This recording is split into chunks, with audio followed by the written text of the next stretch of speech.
Welcome to our channel future online classes. दोस्तों, आज हम पढ़ेंगे कार्बन एंड इट्स कंपाउंड्स में difference between ionic compounds and covalent compounds. दोस्तों, इसके पहले वाले वीडियो में हमने जाना था कुछ एग्जांपल्स कोवैलेंट बॉन्ड्स का। दोस्तों, उसके पहले वाले वीडियो में हमने पढ़ा था कि कार्बन एटम्स जो होते हैं वो किस प्रकार के बॉन्डिंग बनाते हैं। तो हमने दो टाइप्स के बॉन्डिंग देखा था, एक आयोनिक बॉन्डिंग देखा था, एक कोवैलेंट बॉन्डिंग देखा था। दोस्तों, हम पूरी अच्छी तरह से कार्बन किस तरह का बॉन्डिंग बनाता है उसका एग्जांपल्स देख कर आ रहे हैं। दोस्तों, अब दो टाइप्स के बॉन्ड होते हैं, आयोनिक बॉन्ड और कोवैलेंट बॉन्ड्स। तो आयोनिक बॉन्ड से जो कंपाउंड बनते थे उसे बोलते थे आयोनिक कंपाउंड्स, और कोवैलेंट बॉन्ड से जो कंपाउंड बनते थे उसे बोलते थे कोवैलेंट कंपाउंड्स। दोस्तों, तो आज के इस वीडियो में हम उसी के बीच में डिफरेंस जानेंगे, उसके प्रॉपर्टीज में क्या क्या डिफरेंस आते हैं आज के इस वीडियो में हम जानेंगे। तो देखिए दोस्तों, यदि हम सिमिलरिटी की बात करें, यदि कॉमन की बात करें, तो दोनों में क्या क्या कॉमन है। तो आयोनिक कंपाउंड्स भी और कोवैलेंट कंपाउंड्स दोनों एक क्या है, केमिकल कंपाउंड्स ही है। मींस आयोनिक बॉन्ड्स और कोवैलेंट बॉन्ड्स दोनों क्या है, केमिकल बॉन्ड्स है। और दोनों में ही इलेक्ट्रॉन्स को लेकर क्या होता है, कुछ हरकतें होती है दोनों बॉन्ड्स में ही। यदि हम आयोनिक बॉन्ड्स में देखें तो वहां पे क्या होता है, ट्रांसफर ऑफ इलेक्ट्रॉन होता है, और ट्रांसफर ऑफ इलेक्ट्रॉन्स दो एटम्स के बीच होता है, तो वहां कौन सा बॉन्ड बनता है, आयोनिक बॉन्ड बनता है। और जहां पे भी क्या होता है, शेयरिंग होता है। हमने पढ़ा था आयोनिक बॉन्ड्स में क्या पढ़े थे दोस्तों, यदि ये एटम्स इस एटम्स को इलेक्ट्रॉन दे दे या ये एटम्स इस एटम्स को इलेक्ट्रॉन दे, दोनों परिस्थिति में ट्रांसफर ऑफ इलेक्ट्रॉन हो रहा है। तो जहां पे भी ट्रांसफर ऑफ इलेक्ट्रॉन होगा वहां पर कौन सा बॉन्ड होगा, आयोनिक बॉन्ड होगा। और जो कंपाउंड बनेगा उसी को क्या बोलेंगे, आयोनिक कंपाउंड्स बोलेंगे। और कोवैलेंट बॉन्ड्स में क्या पढ़ा था दोस्तों, कि दोनों एटम्स आएगा, बोलेगा यार हम बीच में रखते हैं दोनों एटम्स मिल बांट के खाएंगे, मींस शेयरिंग पे आ जाता है। और जहां पे भी शेयरिंग से बॉन्ड बनता है उसे कौन बॉन्ड बोलते थे दोस्तों, कोवैलेंट बॉन्ड बनते थे। और उस कंपाउंड को क्या बोलते थे, कोवैलेंट कंपाउंड बोलते थे। दोस्तों, तो आज के इस वीडियो में हम उसके बीच में डिफरेंस जान लेते हैं। देखिए दोस्तों, पहले डिफरेंस जानते हैं आयोनिक कंपाउंड्स में। पहला डिफरेंस क्या होगा कि their constituent particles are ions. दोस्तों, आयोनिक कंपाउंड्स के जो कंस्टिट्यूएंट पार्टिकल्स होते हैं वो आयंस होते हैं। अब सवाल होगा कि सर कंस्टिट्यूएंट पार्टिकल्स क्या होते हैं। दोस्तों, जो आयोनिक कंपाउंड्स है वो किस चीज से मिलकर बना हुआ है, तो आयन से मिलकर बना हुआ है। बात सही भी है दोस्तों, वही लिखा हुआ है दोस्तों कि their constituent particles are ions. Ionic compounds के जो कंस्टिट्यूएंट पार्टिकल्स होते हैं वो आयंस होते हैं। दोस्तों, मैंने आपको फॉर्मेशन ऑफ NaCl बताया था, सोडियम क्लोराइड बताया था। उसमें आपने देखा था कि जो सोडियम क्लोराइड था वो कैसे बना था, Na+ और Cl- से बना था। और हम जानते हैं कि यदि कोई भी एटम्स पे चार्ज आ जाए, वो पॉजिटिव हो या निगेटिव हो, वो क्या कहलाता है, आयंस कहलाता है। तो हमने देखा था कि सोडियम क्लोराइड कैसे बना, Na+ Cl- means sodium cations और क्लोरीन एनायंस से बना था। तो उसके कंस्टिट्यूएंट पार्टिकल्स क्या हुए दोस्तों, आयंस हो गए। वही लिखा हुआ है दोस्तों कि their constituent particles are ions. और सेकंड है दोस्तों, they are hard solid constituent ion. Ionic compounds जो होते हैं वो एकदम हार्ड रिजिड सॉलिड होते हैं। अब सवाल होगा कि सर हार्ड क्यों होते हैं। और दोस्तों, ये भी है कि ज्यादातर आयोनिक कंपाउंड सॉलिड होते हैं। दोस्तों, इसलिए होते हैं क्योंकि हमने अभी पढ़ा है कि जो आयोनिक कंपाउंड्स होते हैं उसके कंस्टिट्यूएंट पार्टिकल्स क्या होते हैं, आयंस होते हैं, means positive charge negative charge. और दोस्तों, हम जानते हैं कि अपोजिट चार्ज में जो फोर्स ऑफ अट्रैक्शन होता है बहुत स्ट्रांग होता है। पॉजिटिव और नेगेटिव में फोर्स ऑफ अट्रैक्शन बहुत स्ट्रांग होता है दोस्तों। उसी फोर्स ऑफ अट्रैक्शन के कारण दोस्तों जो पार्टिकल्स वो क्या होते हैं, क्लोज आ जाते हैं। हमने 9th में पढ़ा कि यदि पार्टिकल्स क्लोज आ जाएंगे मींस क्या, सॉलिड होंगे, वो भी हार्ड सॉलिड होंगे। तो सॉलिड क्यों होते हैं दोस्तों, वो भी हार्ड क्यों होते हैं, क्योंकि अपोजिटली चार्ज पे फोर्स ऑफ अट्रैक्शन बहुत स्ट्रांग होता है दोस्तों, अब हम देख लेते हैं डिफरेंस कोवैलेंट कंपाउंड्स में। Their constituent particles are molecules. Covalent compounds के जो कंस्टिट्यूएंट पार्टिकल्स होते हैं वो मॉलिक्यूल्स होते हैं दोस्तों। यहां पे कोई आयंस का कुछ नहीं हरकत है। दोस्तों, हमने देखा था कोवैलेंट बॉन्डिंग्स में कि यहां पे क्या होता है, शेयरिंग होता है।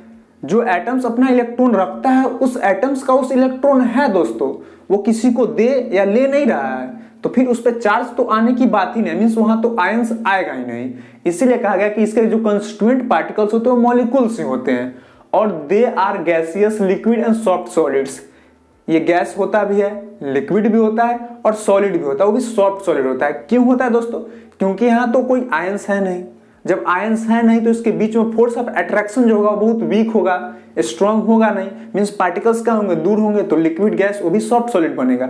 लेकिन दोस्तों यहाँ पे एक्सेप्शन है, यहाँ पे एक्सेप्शन क्या है, डायमंड एंड ग्रेफाइट। जो डायमंड एंड ग्रेफाइट होते हैं बहुत हार्ड होते हैं दोस्तों, डायमंड सबसे हार्ड होता है दोस्तों, दुनिया का सबसे हार्डेस्ट सबस्टेंस डायमंड को कहा गया है दोस्तों। डायमंड से आप पत्थर को काट सकते हैं, डायमंड कटर्स से आप पत्थर को काटते हैं दोस्तों।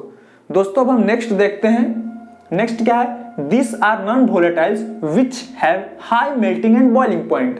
दोस्तों जो आयोनिक कंपाउंड्स होते हैं उसके पास बहुत हाई एमपीबीपी होता है, means high melting point and boiling point होता है। दोस्तों आप एकदम इजीली समझ सकते हैं कि इसके बीच में फोर्स ऑफ अट्रैक्शन क्या है, बहुत स्ट्रांग है। और मेल्टिंग पॉइंट मींस होता क्या है दोस्तों कि सॉलिड से क्या करना, लिक्विड बनाना, मींस जो पार्टिकल क्लोज्ड है उसको क्या करना, दूर करना। और हम जानते हैं कि इसके बीच में फोर्स ऑफ अट्रैक्शन बहुत स्ट्रांग है, पार्टिकल्स बहुत क्लोजर है, तो इसे दूर करने के लिए हमें एनर्जी भी बहुत लार्ज अमाउंट में देना पड़ेगा। जब एनर्जी इसे लार्ज अमाउंट में देंगे मींस इसका high melting and boiling point होगा। दोस्तों इसमें क्या लिखा हुआ है कि low melting and boiling point होता है, जो कोवैलेंट कंपाउंड होता है उसका low melting and boiling point होता है, क्योंकि दोस्तों इसमें इसका फोर्स ऑफ अट्रैक्शन क्या है, वीक है। और फोर्स ऑफ अट्रैक्शन वीक है मींस पार्टिकल्स को दूर करने में बहुत कम एनर्जी की जरूरत पड़ेगी। और दोस्तों दोनों नॉन वोलेटाइल है। अब बोलेगा sir non volatiles, volatiles means क्या होता है दोस्तों, जो इजीली वेपर में कन्वर्ट होता है, टेंडेंसी टू इजीली वेपराइज। और नॉन वोलेटाइल्स का मतलब होता है जो वेपर में इजीली कन्वर्ट नहीं हो। दोस्तों नेक्स्ट क्या है, they do not conduct electricity in solid state but they act as a good conductor of heat in molten and aqueous state. देखिए दोस्तों आपने फिजिक्स में पढ़ा होगा बिजली, इलेक्ट्रिसिटी, अब वो बिजली नहीं समझ लीजिएगा दोस्तों, इलेक्ट्रिसिटी पर आपने जानते भी है कि कोई भी चार्ज पार्टिकल, पहला इलेक्ट्रिसिटी के लिए चार्ज पार्टिकल होना चाहिए और दूसरा कि वो मूव करना चाहिए। तो दोस्तों हमने आयोनिक कंपाउंड्स में क्या बोला अभी कि सॉलिड्स में क्या होते हैं, इलेक्ट्रिसिटी कंडक्ट नहीं करता आयोनिक कंपाउंड्स, लेकिन लिक्विड या मोल्टेन स्टेट्स में इलेक्ट्रिसिटी कन्वर्ट कर देता है। मोल्टेन स्टेट मतलब उसको हीट देके मोल्ट कर दिया, फ्यूज कर दिए। देखिए दोस्तों मैंने बोला कि इलेक्ट्रिसिटी प्रोड्यूस करने के लिए दो कंडीशन, एक चार्ज होना चाहिए और दूसरा क्या, मूव करना चाहिए। तो दोस्तों कहेगा सर आयोनिक कंपाउंड्स के पास तो चार्ज है क्योंकि इसके कंस्टिट्यूएंट पार्टिकल्स ही आयंस है। ठीक है दोस्तों, आई एग्री विथ, चार्ज है और सेकंड मूव करना चाहिए। अब बोलेगा सर सॉलिड तो मूव नहीं कर सकता क्योंकि सॉलिड में पार्टिकल बहुत क्लोज है दोस्तों, वहां तो मूव की बात ही नहीं हो सकती। इसीलिए दोस्तों एक्वस में क्या करेगा, पार्टिकल्स चार्ज क्या करेगा, मूव करेगा। मोल्टेंस में भी चार्ज क्या करेगा दोस्तों, मूव करेगा।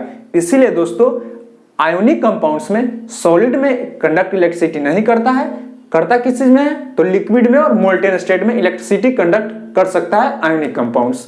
दोस्तों यदि कोवैलेंट कंपाउंड में देखें तो दे do not conduct electricity in solid, aqueous और गैसेस। क्लियरली है दोस्तों, मैंने अभी बोला इलेक्ट्रिसिटी प्रोड्यूस करने के लिए दो कंडीशन है, एक चार्ज होना चाहिए, एक मूव करना चाहिए। तो इसमें तो चार्ज है ही नहीं दोस्तों, जब चार्ज है ही नहीं तो फिर यहाँ इलेक्ट्रिसिटी की कोई बात ही नहीं आती है। तो आयनिक कंपाउंड्स इलेक्ट्रिसिटी को कंडक्ट नहीं करता है दोस्तों। अब नेक्स्ट क्या है मेरा, सोलिबिलिटी है। दोस्तों एक आपको बात बता दूं कि केमिस्ट्री में सोलिबिलिटी को लेकर कहा जाता है कि polar dissolves polars, non polars dissolve non polars. कहेगा सर ये क्या बोल रहे हैं, polar dissolves polars, non polar dissolves non polars, what happens. देखिए दोस्तों हिंदी में बताता हूं, अपने अपने को ही डुबोता है, पराय पराय को ही डुबोता है। बोलेगा यस सर अब समझ में आ रहा है हमको, अपने अपने को ही डुबोता है। दोस्तों polars dissolve non polars, non polar dissolves non polars. Polars मतलब होता है दोस्तों चार्ज, दोस्तों चार्ज होता है। पोलार जैसे कि आप मैग्नेट्स में पढ़ेंगे poles, north pole south pole, वैसे ही केमिस्ट्री में होता है पोलार्स, दो पोलार्स होते हैं, पॉजिटिव्स नेगेटिव। देखिए दोस्तों तो यही लिखा हुआ they are soluble in waters but insoluble in organic solvent. जो आयोनिक कंपाउंड्स होते हैं वाटर्स में डिसॉल्व हो जाएंगे लेकिन ऑर्गेनिक सॉल्वेंट में जैसे बेंजीन हो गया ये सब में वो डिसॉल्व नहीं होंगे दोस्तों। देखिए दोस्तों पोलार्स चार्ज पार्टिकल्स हैं, पोलार्स मींस क्या होता है चार्ज, और आयोनिक कंपाउंड्स में भी चार्ज है। जब इसे हम डिसॉल्व करेंगे तो इसके पास पॉजिटिव नेगेटिव्स, इसके पास भी पॉजिटिव नेगेटिव, तो इसका नेगेटिव पॉजिटिव के पास चल जाएगा, इसका नेगेटिव इसके पॉजिटिव के पास चल जाएगा, तो क्या हो जाएगा डिसॉल्व हो जाएगा दोस्तों। अब बोलिएगा सर मेरा एक सवाल है, हम बोलेंगे पूछिए कि सर आपने बताया था कि वाटर्स तो एक कोवैलेंट कंपाउंड है और दोस्तों जो ऑर्गेनिक सॉल्वेंट होता है ना वो ज्यादातर क्या होता है कोवैलेंट कंपाउंड होता है। अब बोलेगा सर कोवैलेंट कंपाउंड है तो फिर चार्ज कहां से आ जाएगा, सवाल अच्छा है दोस्तों, लेकिन इसका आंसर सुनिए। हमारा जो वाटर है ना दोस्तों, वो पोलार्स कोवैलेंट कंपाउंड है। पोलार्स कोवैलेंट कंपाउंड। सब बोलेंगे सर पोलार्स कैसे हो गया, चार्ज कैसे आ गया? देखिए दोस्तों, वाटर्स में सेकंड नंबर का चोट प्रेजेंट है ऑक्सीजन।